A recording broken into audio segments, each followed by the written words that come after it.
Yeah, so one of the keys of an effective remote guarding solution is a very careful design of the system, such that the cameras are properly placed. And there's more even beyond that, like what kind of cameras are being used and what type of analytics. So a good solution is super well tuned to eliminate as much noise as possible, because the key is you have thousands or tens of thousands or 100,000 cameras that you're monitoring.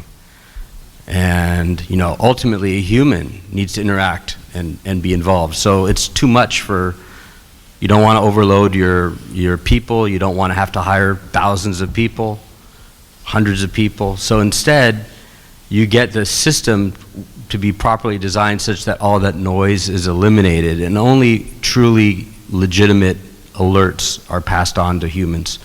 Because that's the most expensive thing, and that's the big challenge.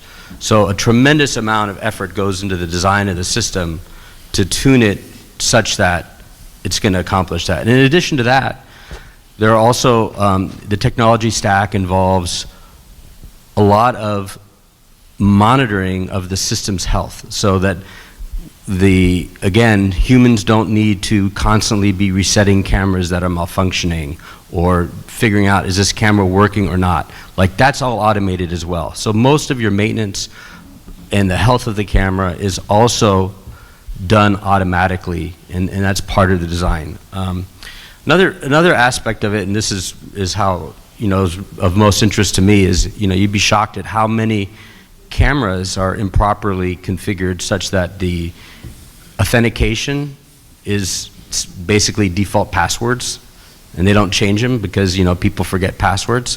So part of an effective design of a system involves very strong security for authentication, such that you don't have the default passwords. I mean, there was a famous case before one of the presidential inaugurations recently where it was determined that Romanian hackers had actually obtained access into all the metropolitan DC police cameras.